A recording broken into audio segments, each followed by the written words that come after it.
Hello, I came today for Australian. A big changes, the massive changes. These changes are I announced in previous clips, but now currently the Australian Immigration Department finally decided to implement these changes. You can check it from the website www.immi.gov.au. One by one, I will tell you some are very good and some are not good. So I will tell the good news early. The first good news which I am going to tell you now. One by one, I will tell you these changes. The first change is that two departments, you must note these changes: the food department and the healthcare department. The jobs has been increased up to 15%. Up to 15%.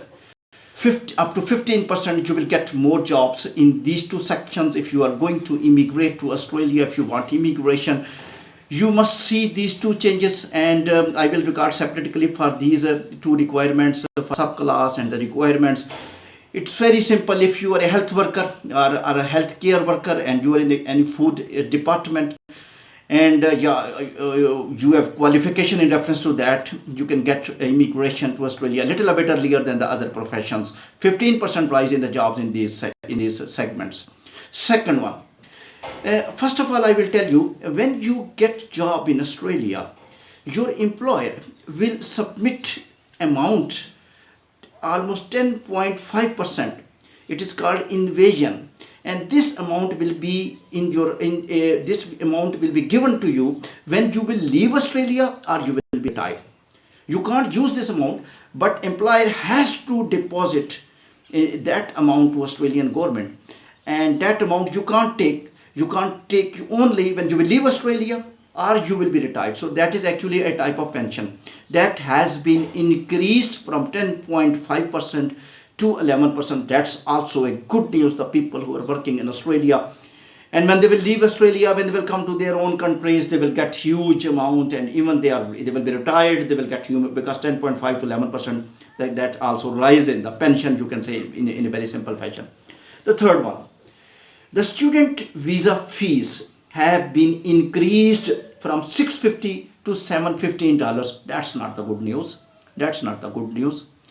Another, the working holiday maker visa fees increased from $500 to $600. That's also a little bit pricking a painful painful news, because you know that the working holiday maker is a very charming visa for United Kingdom, because United Kingdom, last time I recorded a clip in which I told you that Australia is allowing UK national to visit Australia as a working holiday maker for 2 years, and age compensation was increased up to 35 years. So that's a great favor to UK nationals. They don't need to even, they will just apply and they will get a working holiday maker visa, and they can stay in Australia, they can work there, and their age has been also increased up to 35 years, because that age was restricted up to 30 years in the last. Another news is that the visitors, if you are going to see your uncles, aunties, brothers, sisters, students, and your son in Australia, your visa fees also increased $150 Australian dollar to $190. Another news, some news are not good, as I told you, but I have to give you news. Another news that's also not good news: the students now are restricted.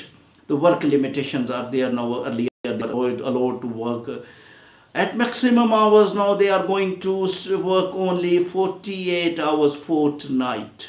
In 1 week they can work 48 hours.